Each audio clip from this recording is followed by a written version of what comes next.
the thought of putting that on my face, it's like, man, I don't know. But I mean, she's in Hollywood and I'm not. So, you know, there you go. Yeah.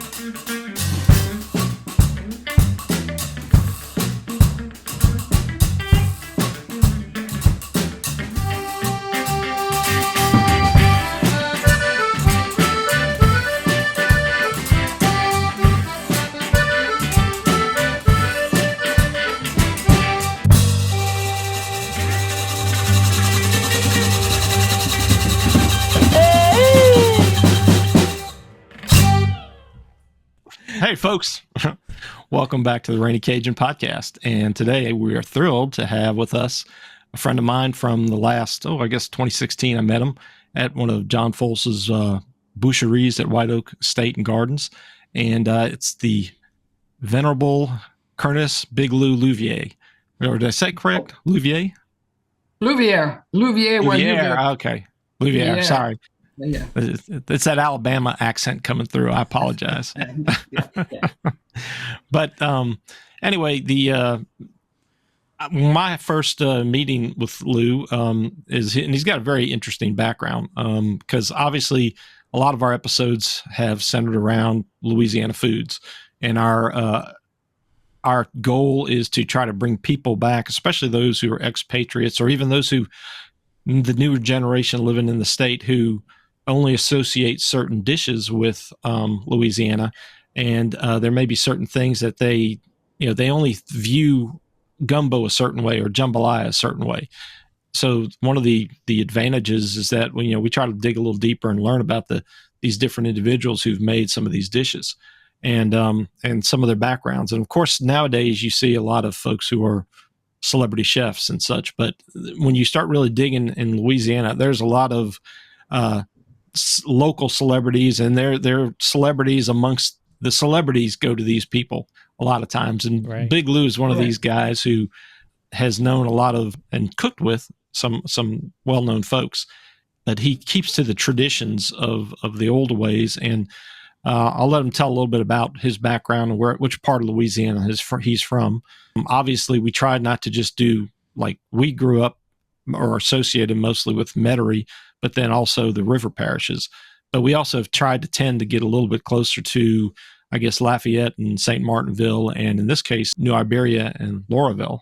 So I'll let you tell us a little bit about yourself, Lou, and then we'll get on to a little bit more in-depth food talk. So welcome. Sure. And listen, growing up with Cajun parents, I tell everybody my first real experiences at cooking, I was 14 years old. My mother worked a job where she had a shift work, and we were 8 kids. So my mother, if she was working the afternoon shift or the night shift, she would go to work at 3:00 in the afternoon while I would get home from school. And she's like, okay, this is what you have to do to feed your brothers and sisters today.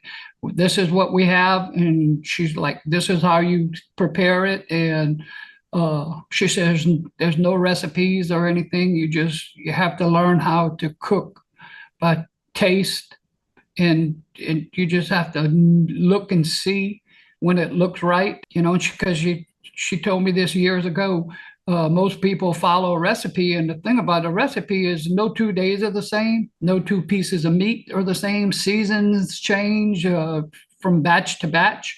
She just said you have to be able to figure out what you're going to use and how it's going to affect the dish for that particular time. So, and then from there on, I just picked up on how stuff needed to be. And then as time went on, people would start asking, could you, do a pot of red beans? We're doing this fundraiser. We're barbecuing chicken. We're doing gumbos. So, as time went on, more and more chances to be able to practice. It's just like, we practice every day. People just like a doctor practices every day. It's not something every day I try to figure something out. And over the years, started doing gumbo cook-offs in the early 90s, 93, 94.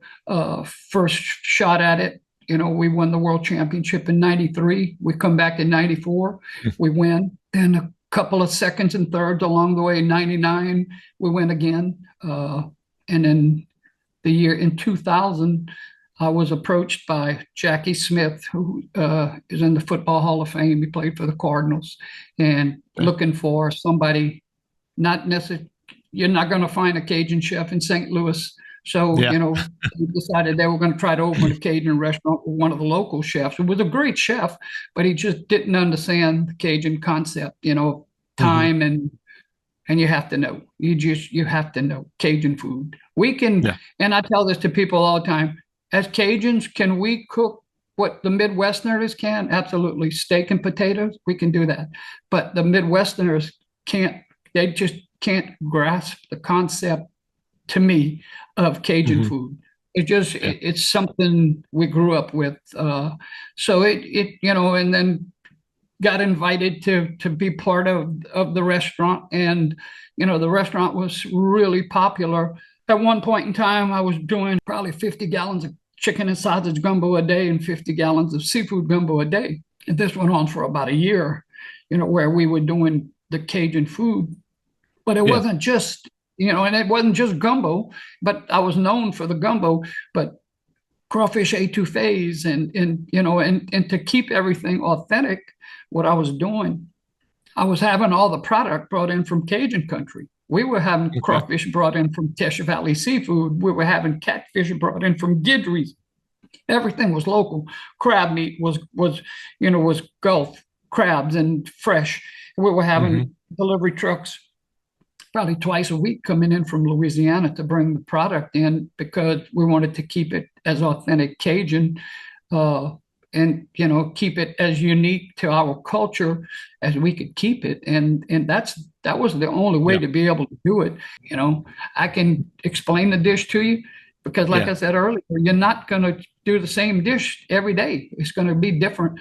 But and when people explain a recipe to me, we'll get to the point and I'm like, you explain that recipe to me, how you would do it. And they go into it and stuff.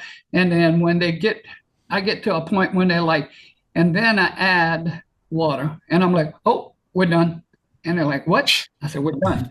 Water? And I always say, what does water taste like? And they're like, well, it tastes like nothing.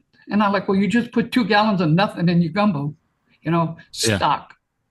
Yeah. I love stocks. I'll make a stock with a frog. We want the chickens, and I'm very specific about meat, how I want that meat clean before it's seasoned, because other than that, I don't buy I never buy seasoned meats. I like to bring it here, clean it, season it with what I like for it to taste. And we didn't have that luxury with 700 pork steaks. Under Lake, we had to trust the people we were buying from, and we did a fantastic job. But it takes a lot of teamwork and a lot of time and effort to make it good. It just takes time and effort to make it taste good. Yeah, and you made me think about it when you were saying that like even if I were to cook, or we were to cook something at the plant, you're maybe talking, in our case, 20, 30 people. I mean, when you're talking 900 servings, that's a total different, the concepts are basically the same, but you got to scale it up. And one of the things I actually watched this morning is I found a video of you from 2008, cooking in Katy, Texas for Halliburton. I think it was a barbecue, but you were cooking seafood gumbo. Right. Perry was there with you. It was interesting to see, because I think you were making like a 30-gallon pot. And even though it wasn't done as an instructional video, just watching it and listening to you instruct the guy who was filming and Perry talking, there's a lot of great tips on, I picked up on making something that large, or even on a smaller scale, making a gumbo just for the house.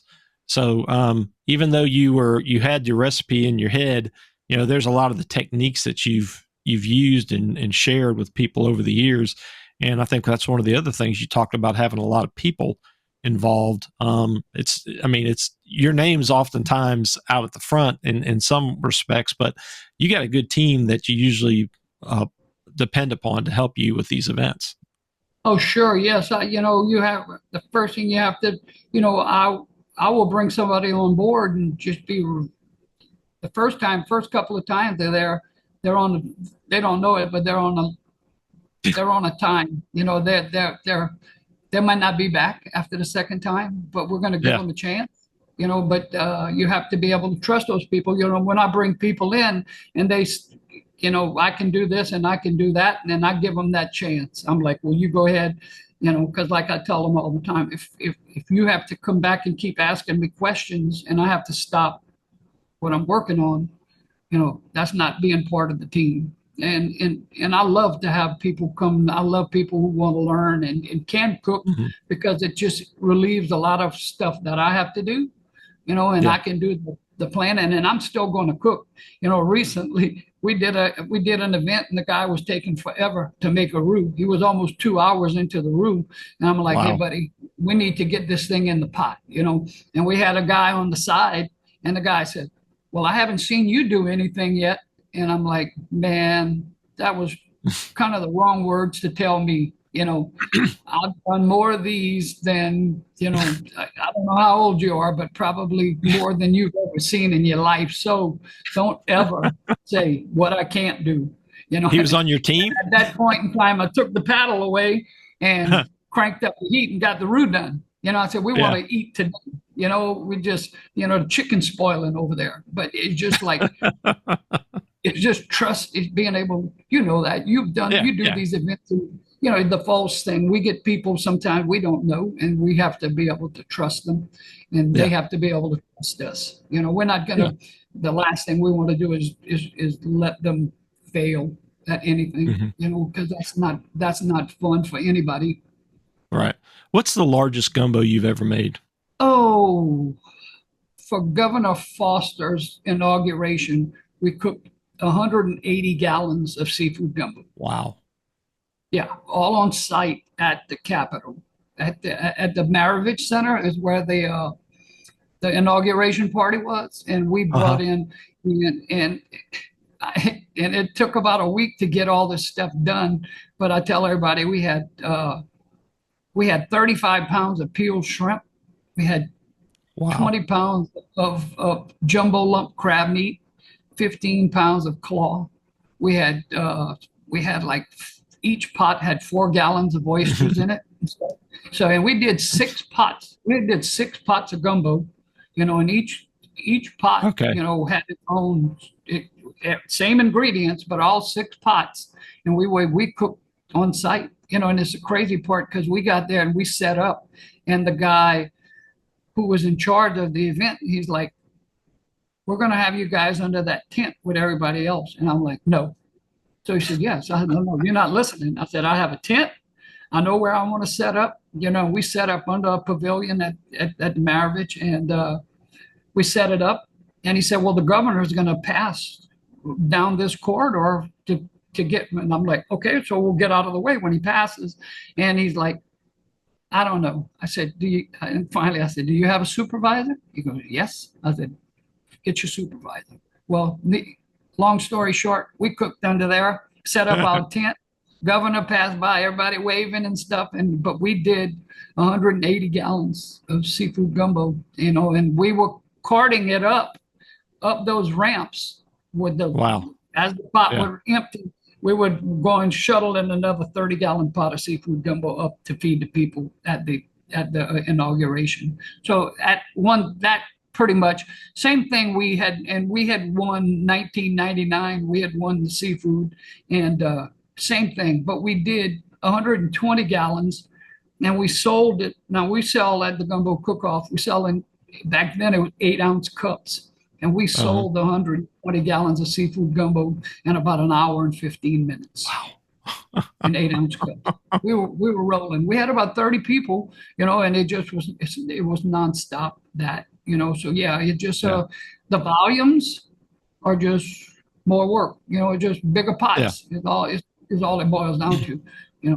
Don't burn I guess that's what I was kind of thinking about, and when you were talking about that volume, is that were you making in one big pot a giant roux, but it makes more sense that if you're basically kind of like an orchestra leader, if you have the 6 pots and you got you're starting with all the same ingredients, you got your temperatures about the same, and then you can go through and you've got people you trust who are constantly stirring it, and then you can judge the colors, and then you can get a better quality control as opposed to trying to get one gigantic roux and risk burning it.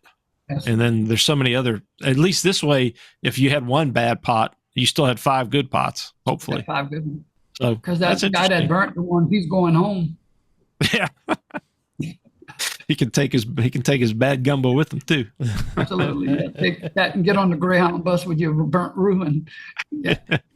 So you were talking about it, and prior to us recording, we were talking about the first time you and I met, and it was in 2016 at the John Folse White Oak Estate and Gardens Boucherie.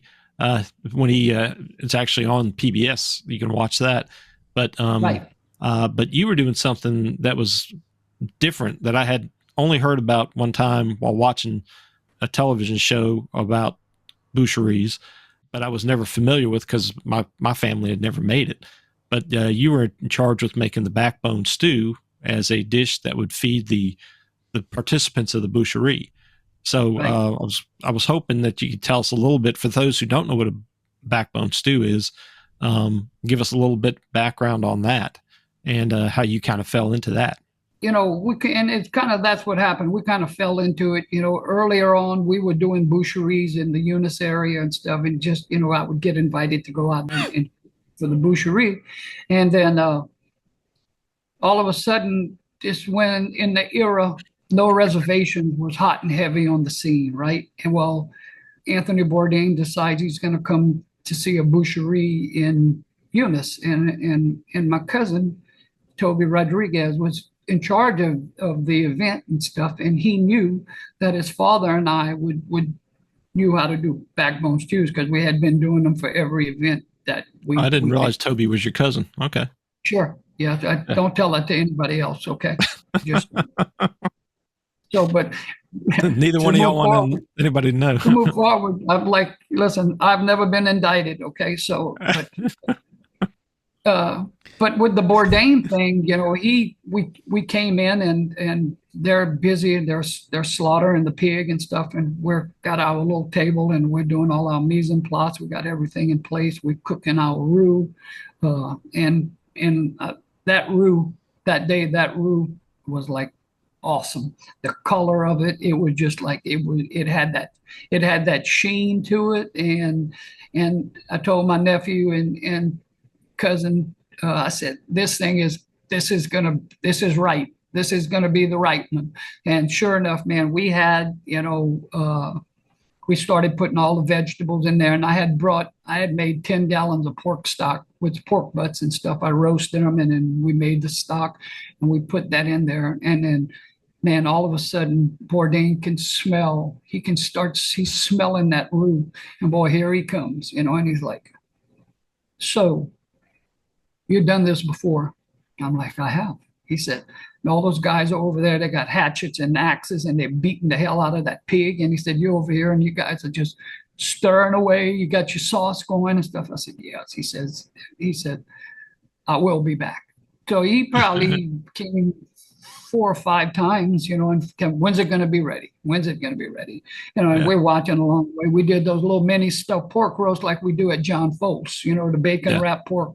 We got John to be mesmerized by those too, and Bourdain's like, when are those going to be ready? And he talks about it during the episode. And then we, at the very end, my wife is like, are you going to really be on this? And I'm like, I don't know. So at the very end is when he says, and we saved the best for last, and then he compared the dish, and it's just such a rich dish. It's just like the flavor of that roux, and it's just a thicker gumbo without the filet, no fillets or anything. It's just a straight up roux with stock, and you cook it down, and the flavors just work well. They blend together. And I tell everybody, when you have the perfect pork backbone stew, you have a velvetiness. When you taste it, it's really kind of creamy. It just flows through your mouth. And and the secret to it, and I tell people all the time, is to let that pork. You have to let that backbone cook in that sauce. And what you're trying to do is release the marrow from the bones of that pork, of that backbone, because that marrow works its way into the sauce, and it just like it starts to thicken it, and the flavors intensify from the marrow. You can imagine, marrow, just eating marrow on a cracker. So you can imagine what it tastes like after it's cooked in a sauce for 2 or 3 hours. The flavor is just like real intense. We talk smooth, everything about it. Oh yeah. The meat just falls off the bone. It's just like it kind of makes you kind of water a little bit. A little bit spice to it, and the thing, Cajun food, people have such a misconception about Cajun food, that it's hot, it's spicy. And I tell everybody, we don't spice our food, we season Cajun food. We want flavor. Anybody can make something spicy. That's not what the real Cajun food is about. It's about flavor, Yeah. So, Jeremy, I don't know if you've seen any pictures from the first one, or in any of the ones that we did of the backbone stew, but you'd really enjoy that. I mean, it was like Lou says, it's got basically, and a lot of Cajun dishes have basically a lot of the same ingredients, but it's all dependent upon how you're building the layers of the flavor. Right. And in this case, I mean, you got the roux. But you get your Trinity in there, but then you're putting those beautiful pieces of pork in the bone and the homemade stock, like you said.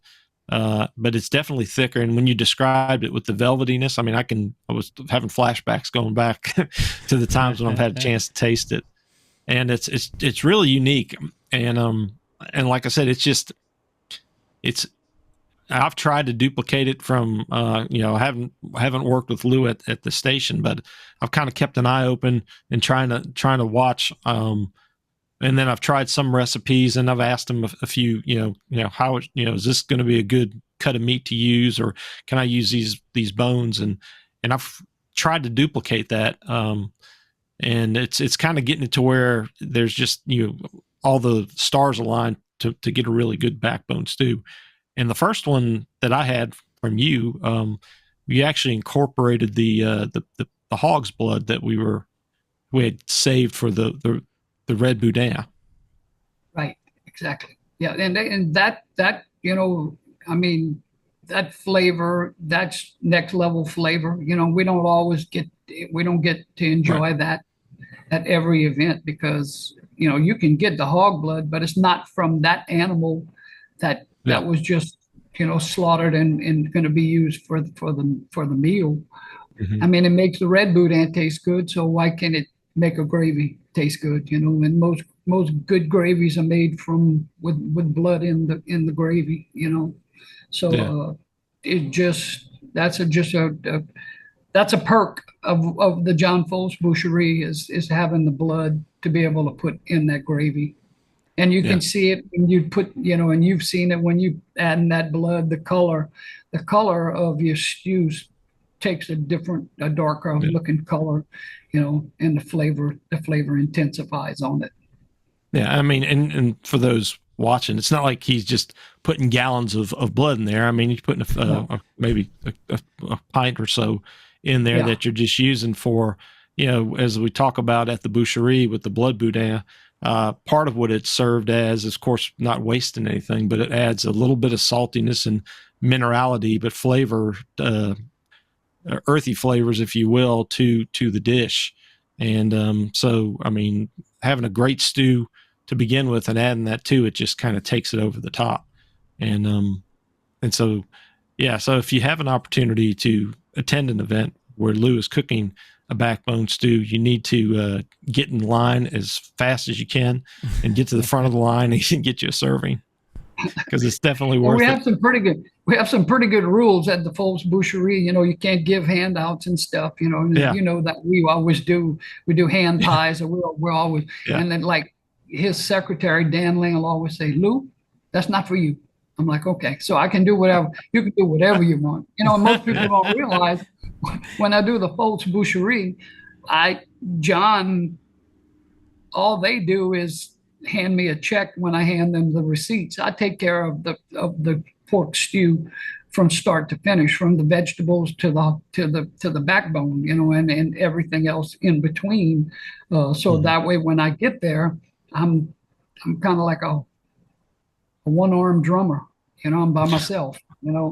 Trying to keep beat, but nobody. I don't depend on John. Or the people, and if they want to do the parsley and the green onions towards the end of the stew, I gladly accept that.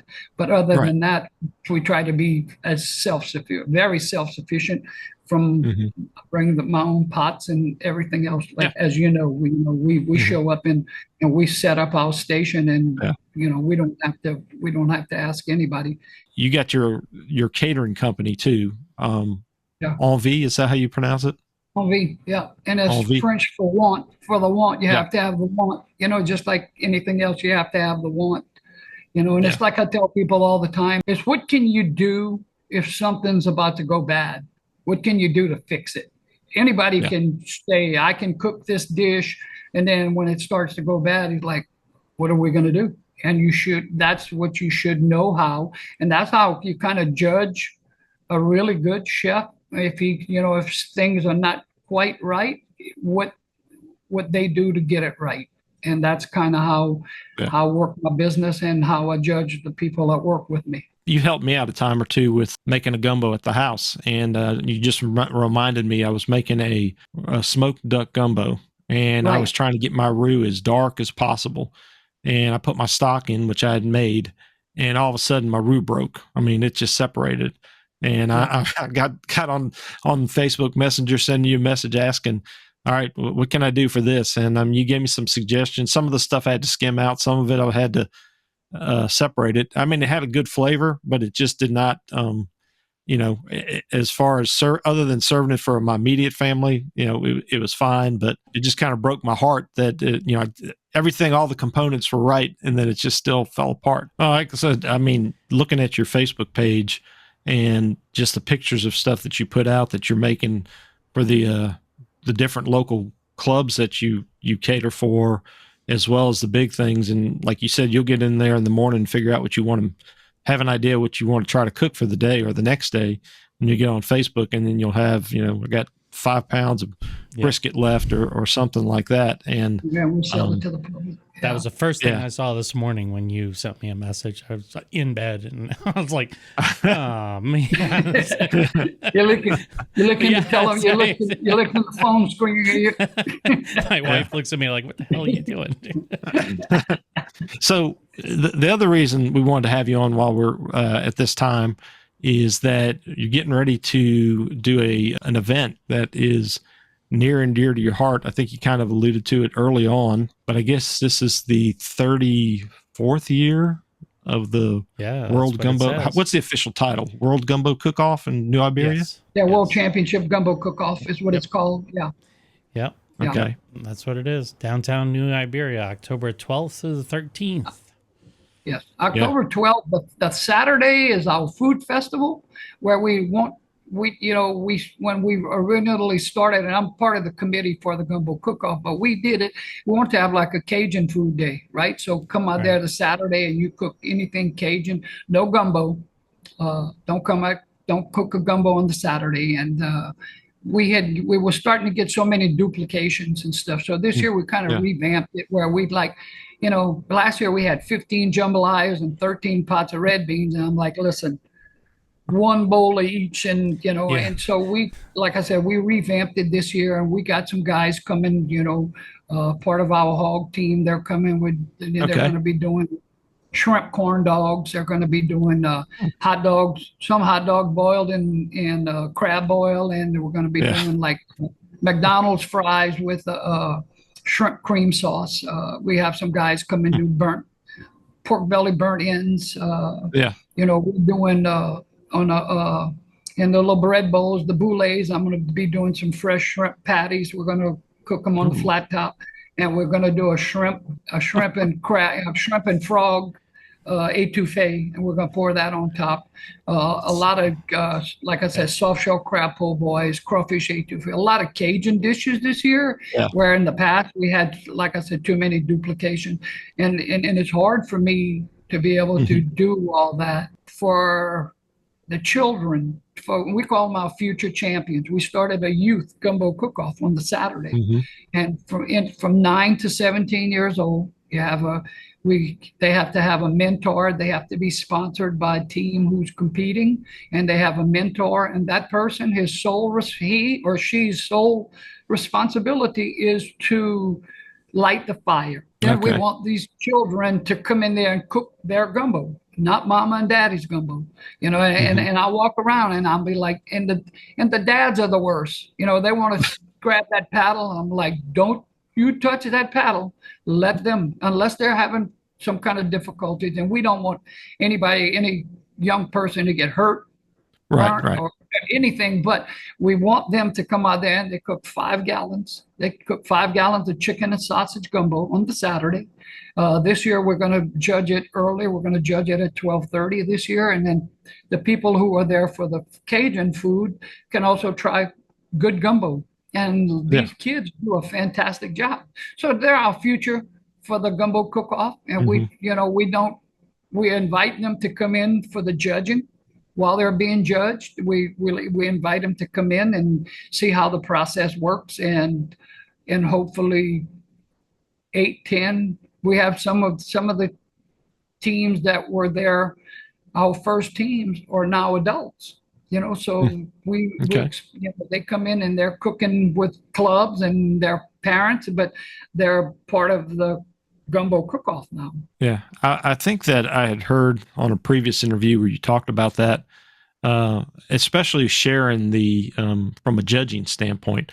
And I don't know if it's just with the children's group or if it's even with the adults, you give feedback on people's gumbo, as far as that they understand what, if you took points off for something, because I thought that there was a constructive criticism aspect where you try to give input. And in a lot of cases, I think you may have told the story where you actually, like, the next year, the guy came back and either won the event or something like that, if you've had improvements due to that. Is my memory serving me correct on what I'm thinking there? No, that's absolutely correct. We have guys that come, I could probably, if I wanted to, taste 30 different gumbos from people just coming to the booth and said, can you try this? And I'm like, I'm not going to do it. Or if it's somebody I know, I will be like, all right. I said, do your feelings get hurt easily? And they're like, what do you mean? I said, well, if you're asking me, because I'm going to be honest with you, and you might hurt your feelings, but I'm going to try to help you. I'm not doing it to hurt your feelings. I'm doing it because I saw something in your gumbo that you could improve. And like I told him, I said, I'm not here to make you look bad. I'm here to help promote this event and help you make a better gumbo. Like it's simple stuff. Sometimes, you can dip the spoon into that cup of gumbo and pull it out, and then you rub the back of that spoon, and if it doesn't leave a line, then you haven't cooked your roux, your gumbo long enough. And it doesn't have to be you're cooking. And certain things I don't like in a gumbo. I don't like stringy chicken. To me, your chicken, you should be eating pieces of chicken, and they come and they have it and it's all stringy, and I'm like, oh, no. And I'll taste the sauce, but any gumbo should have pieces of meat. That's my belief. Pieces of meat. I think your sausages should be cut into bite-sized pieces. All that, and it all helps to be able to, when you grab a spoon of gumbo, you can have a small piece of sausage, you can have a piece of chicken and a little bit of rice, and you can taste everything versus a big old chunk of sausage and a stringy chicken. You've already cooked you're not getting the flavor of that meat. You've already beat the hell out of the meat. That chicken didn't do nothing to deserve that. So it's just stuff like just little things like that. Some people like filet, some people don't like filet. I'm not a lot of people, when they turn into the judges, and I try to tell them this all the time, do not put freshly chopped green onions in your turn-in gumbo. Yeah. Because what happens is you serve the cup, and then they put the green onions on top. Now what's happening is that hot gumbo is cooking that green onion, so that flavor is releasing in the gumbo, and they're going to stir. And the first thing you're going to get, initial taste is going to be the flavor of that green onion. Yeah. Right. Yeah. So you just eliminate it for the judging. If you want to put it in your gumbo, that's fine. But I tell them, don't do that. Another tip I give them is, like, if you're doing a chicken and sausage gumbo, don't put the white meat. Don't put a piece of breast in that judge's cup. Put a piece of chicken thigh. Something, the thigh has the flavor. The breast is the breast. Yeah. It can capture the flavor of your gumbo, but for that judge, it's not going to give you the taste, the feel you're looking for with that piece of meat. Very few people can make it where that breast is like really moist and really nice and edible. Yeah, you want to get to the point before it becomes stringy, but you want it to still have the flavor and retain the tenderness. Absolutely. Now, are there rules or judging criteria shared with the participants prior to the event? Because as you're describing it, I'm thinking, and I've done one barbecue judging event where somebody invited me, and you didn't have to have any experience, but one of the things they were talking about is, like, for when you bite into a rib, you don't want it to just be pulled apart. Whereas at the house, you might enjoy that. Just wondering, from what you were describing, is there certain criteria that people need to keep in mind when you're cooking competition-wise versus for the house? And the thing about it, that's probably the least worry you should have, is whenever what are you going to turn in for the judges is what you're going to feed the public. Like people that do the seafood gumbo. Listen, we do seafood gumbo and we do the crab meat, and we'll lay that crab meat out, and we're looking for shells, pieces of shell in that crab meat, because it's going to be in there, because we do the fresh crab meat. And the last thing, as a judge, as I've judged in the past, the last thing I want to take a spoonful and tasting a seafood gumbo with the crab and you eating shells. Yeah. To me, I'm docking you. I'm docking you bad. It's okay. It's going to be there, but you don't have to serve it to the judges. And with that being said, it's just taking a little time and picking through that crab meat, because listen, we probably see about 40 to 45,000 people in about 3 hours at the Gumbo Cook-Off in Inauguration. Wow. That's how many people come through. Well, they remember, and they come from year to year. They come back and they remember the good gumbos, And as my group, we're fortunate enough that we're booth number 1, and we will cause a blockage 20 minutes before, I don't remember if it was last year or a year before. I had one of the police officers, and he comes up and he said, "Hey, listen, you're going to have to get these people to move, because they're blocking the passage, the path for people to continue going on." I said, like, "Hey, buddy boy, you have the badge. I don't." I said, "You think I'm going to run my customers away?" I said, "You go try that and tell me how it works out for you." He's like, "Never mind." It's just, but people remember the good. And one of the other tips I give people who are coming there for the first time, if this is your first time coming to the Gumbo Cook-Off, cook a seafood gumbo. If you want to sell all your gumbo, cook a seafood gumbo. If you cook a chicken and sausage gumbo your first time out the gate, I don't care if you win it, you're going home with gumbo. Because we have a minimum of 15 gallons. You have to cook at least 15 gallons. And we tell people, don't come here with a 15-gallon pot, because you can't cook 15 gallons in a 15 gallon. 15. Everybody, Right. minimum pot is 20 gallons. 20 You know, we have gallons, a lot of specific rules like that. Roux has to be, roux is the only thing that has to be cooked on site. We used to have a cannon. The cannon goes off at 5:30, and that's when you start. We have the gumbo police who come by first. They come to your booth, Wow, check they do everything. exist. They do. They come in and they check. You have to have your flour and your oil Hey, sitting I'll on do the that table. if they want to pay airfare from Seattle down to Louisiana. Yeah. I'll be the gumbo police. I will. You're definitely Man, invited. Definitely, and it'll be Look, one I'm of the. ready. That's what I'm talking about. You know what I'm saying? But you can't smile though. You know what I'm saying? No, You have to act like I know. you're I serious. know. It's like, Yeah. And if you're really nice to them, they show you where they hide in the beer. right? Yeah. But it's just kind of those few little rules, and after that, you do what how they say. We have like 75 teams coming this year, Mhm. Wow. and Wow. we have 75 teams, but we'll probably have about 90 gumbos because some teams cook two. I mean, it sounds really, really good. And melange is just basically if you don't do seafood or you don't do pure chicken and Sausage. That's sausage, right. then it's any mix of meats. I guess it could be rabbit gumbo correct. or Yes, or yes, we've done that. We've duck. done that. We've done the rabbit. We've done the guinea before. We've done the pheasant. We've done the quail. And that's what we want to see, the smoked turkey. That's what we like to see, tell people who compete in the melange. That's what we're looking for. Just because you put shrimp in a chicken and sausage doesn't make it a melange. It's Right. just, we have one of our team members, and he's from New Orleans originally, and he was like, on his seafood gumbo, he was going to put smoked sausage. And I'm like, no, Yeah. no. I said, no, do we that. don't. Seafood is seafood. We don't.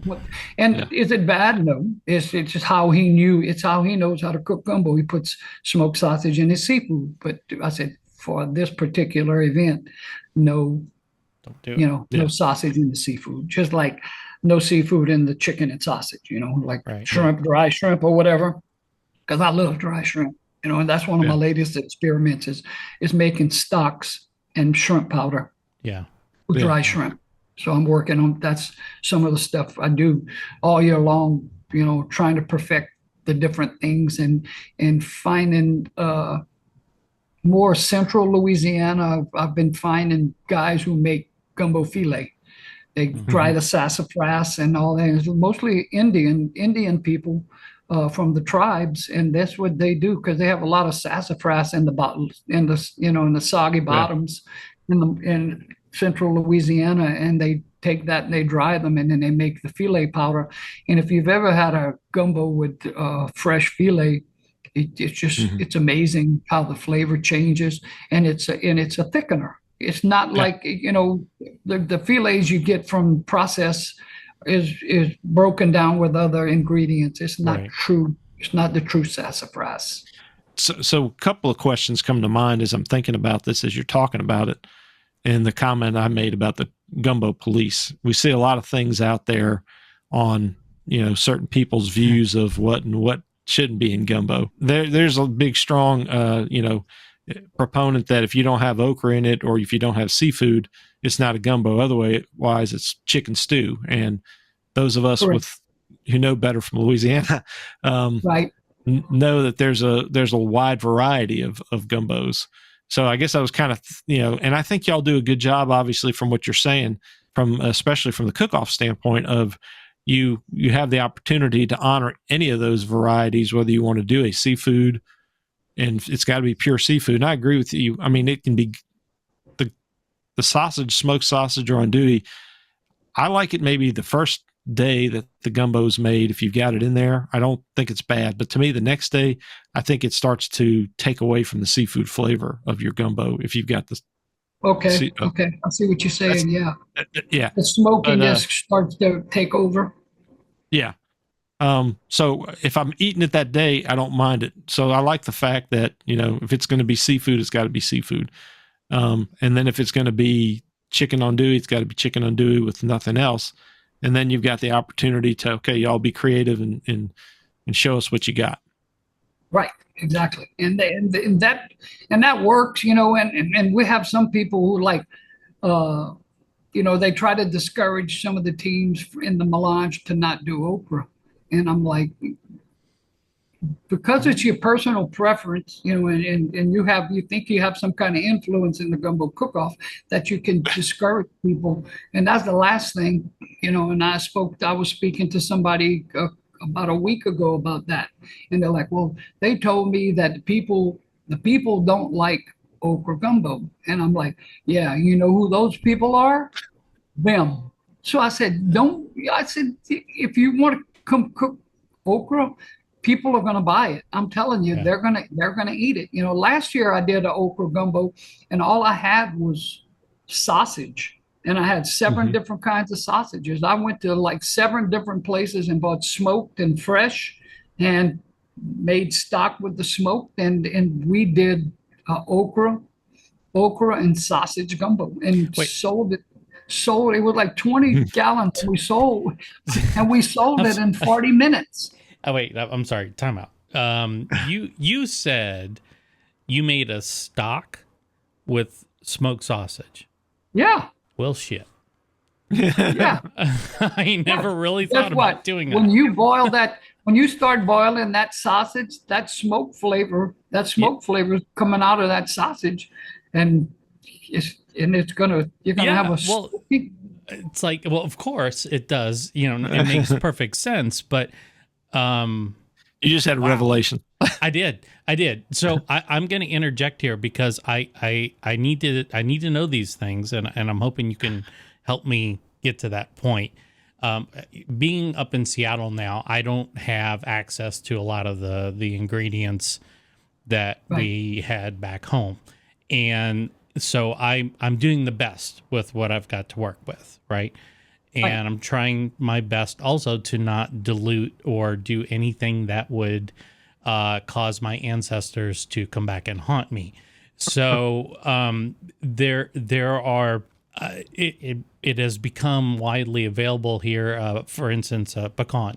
You can get pecan wood for smoking. Post oak is another one that we can get up here now, and those are primarily Texas and Louisiana woods that are. Hickory and mesquite have been around for a long time, and David, as you've rightly pointed out, that pecan is a form of hickory, correct? That's what you've mentioned. Yeah. But I guess what I'm getting at is you say in your in this recipe that David turned me on to here. This is an Acadiana lifestyle. This is one of your award-winning recipes. And they ask you a bunch of questions at the end, and we'll get to the potato salad in a second. But okay, so you say you smoke the meats that go into the gumbo, and so what's your blend? I mean, how long are you smoking for? What woods are you using, and what temperatures are you smoking at?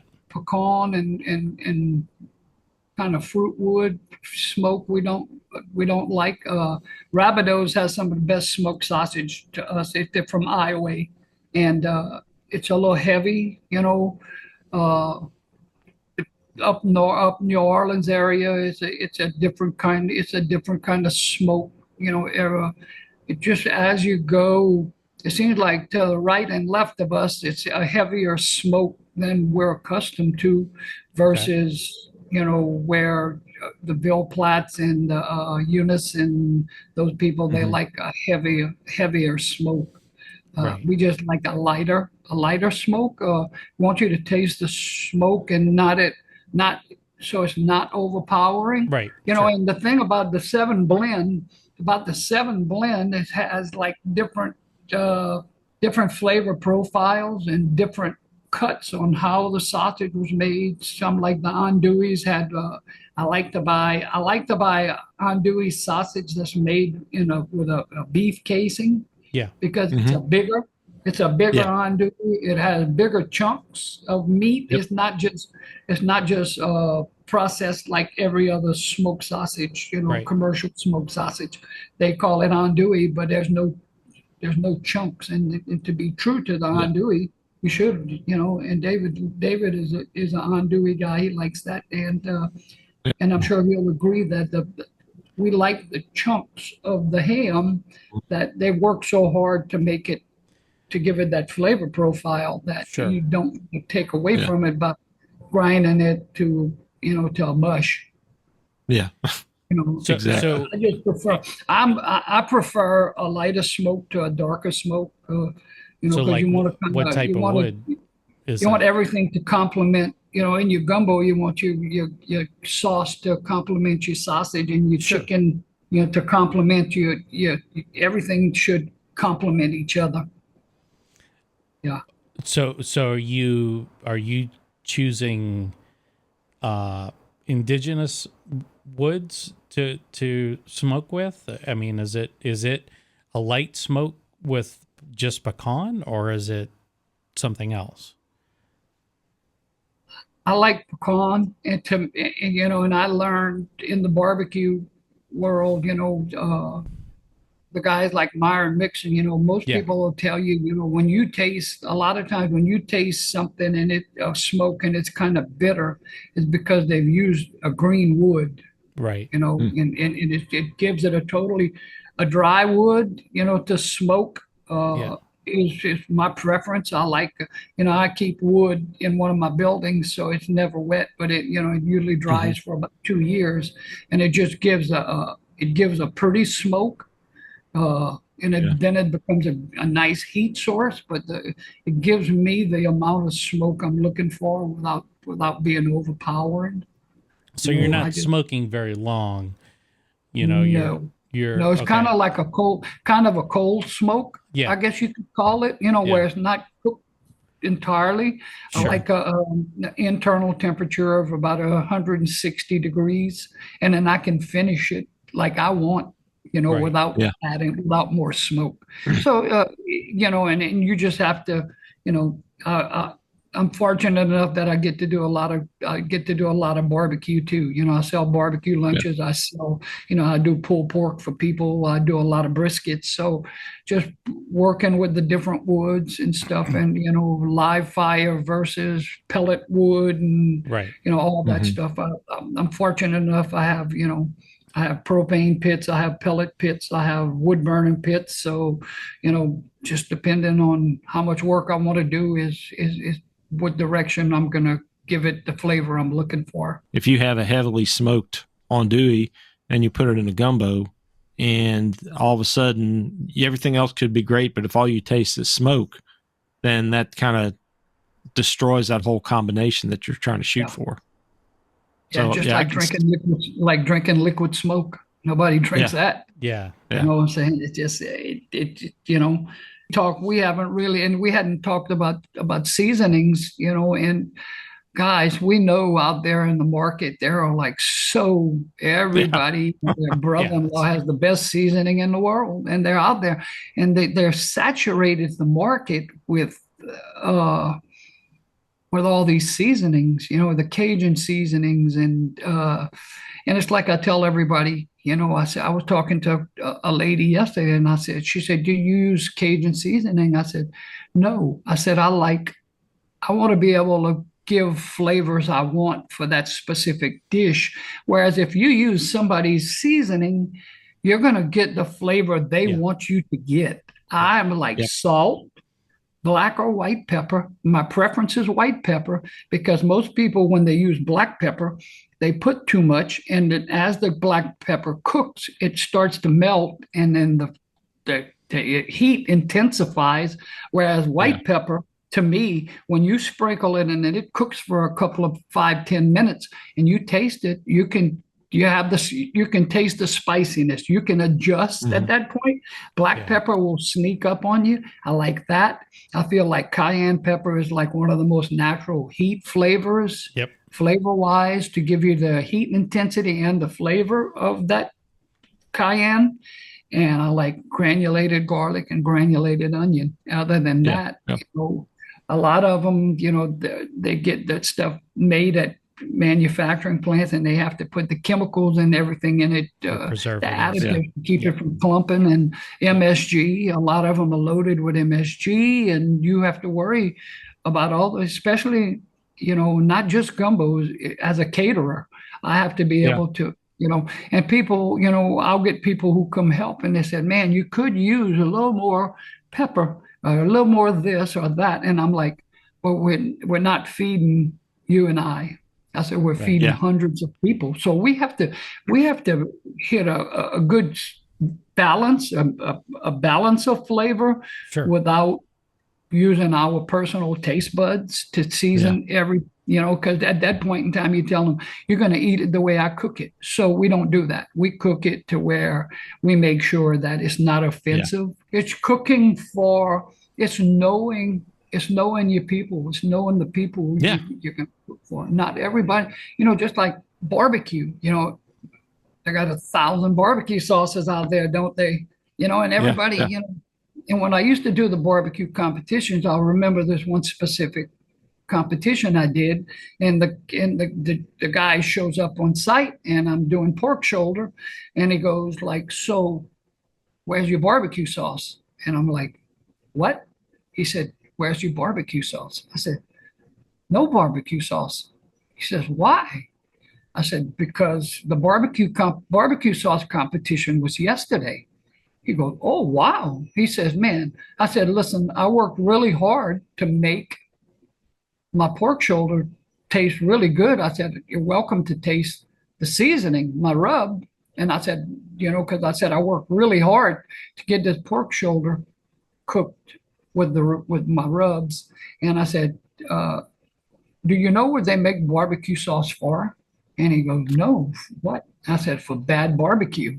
So he goes, oh my God. So I'm like, it's one of those things, and then he came back, and I made finals, and he came at the end, I think I came out second in the pork shoulder, but he came back and he said, I've been doing this for 15 years and I've never had anybody explain barbecue sauce in that manner. I said, it's a cook-off, it's a meat cook-off.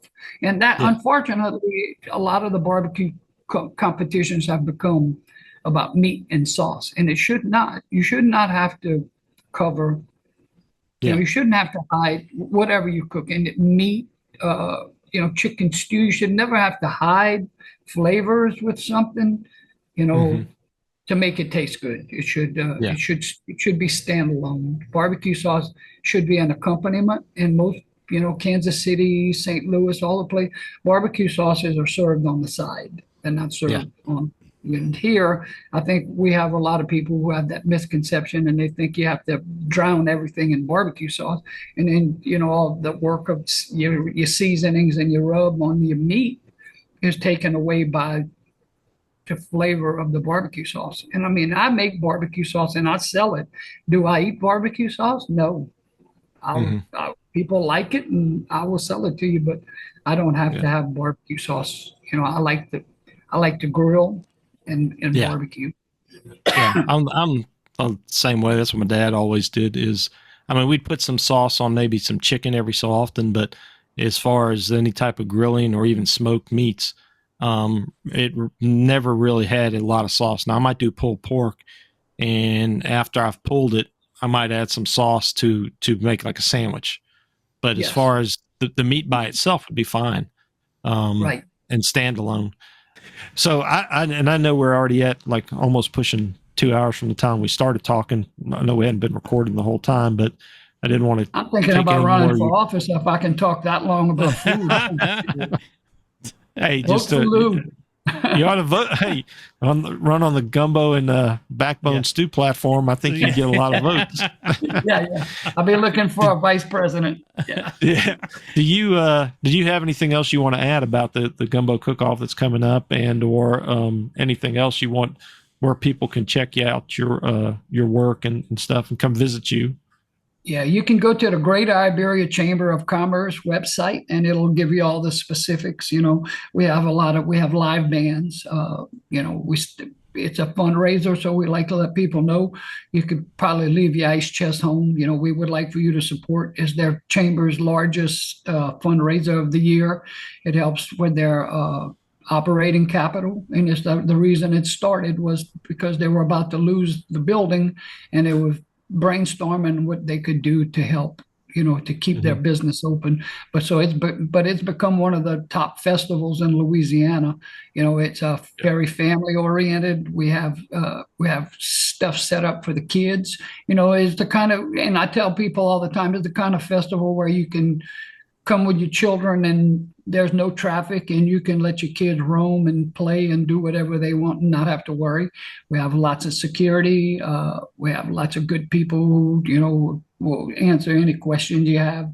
Good food, good bands, just a good time, and it's just, and like I said, we probably see 40 to 45,000 people on the Sunday.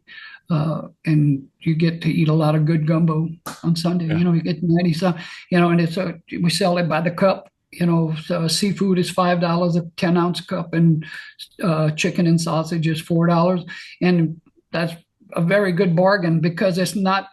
And I tell people, you're not going to have a gumbo like this in a restaurant. Restaurants can't afford to do a gumbo with that amount of seafood or chicken and sausage, whatever they're, because it's very expensive, and it just, restaurants can't survive. So you're going to eat gumbos that you're not going to have at a restaurant. Yeah. So we'll go include the links. And then, obviously, when you subscribe and like the channel, then that's going to give everybody an opportunity to benefit from this. I was gonna say, if you see the podcast and go out and tell Big Lou that you saw him on the show, we'd appreciate it. I can't guarantee he'd give you an extra piece of sausage or maybe a grain of rice. Maybe so. Yeah. Just come around to the back. Yeah, come to the back of the tent. Yeah. So listen, Rainy Cajun sent me. Yeah. Thank you guys so much for having me. I really appreciate it. Absolutely. Hey, Big Lou, it's always great to talk with you, and I always learn a lot. We're looking forward to seeing who reigns supreme this year as well. And I'm pretty much counting that you're counting on winning. Thank you. Yeah. He's going to try. He's going to try. All right. We're going to try one more time. All right. All right. We're going for title number 11. All right. Well, best of luck to you then. All right. Thank you. Thanks, Thank you, Lou. Lou, I'm going to get you back on because I want to know about your stance on potato salad, because it says clearly, like right here, I make a traditional potato salad as a side dish for the gumbo. That's what he says. Now, side dish does not mean in the gumbo. Right.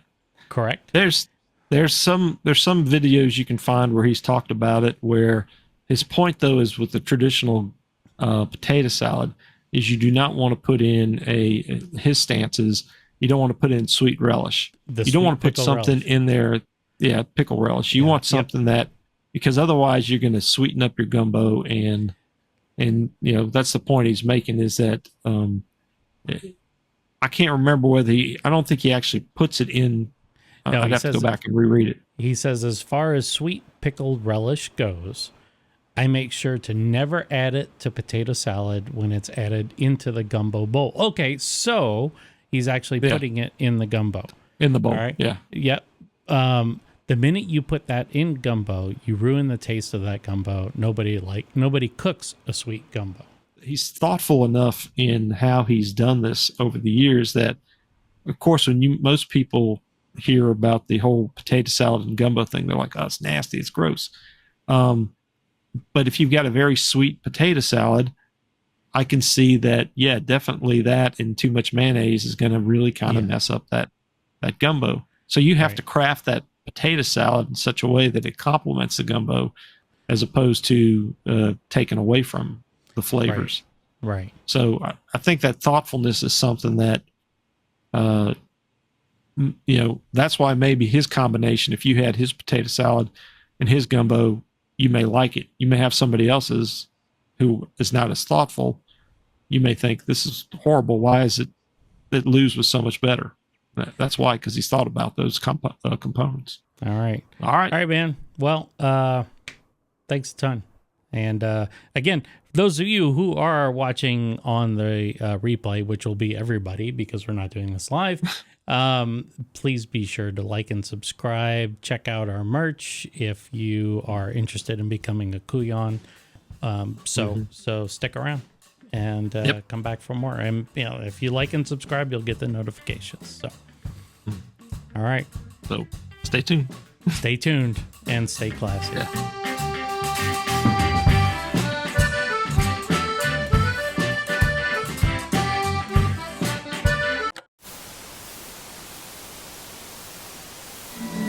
They're here.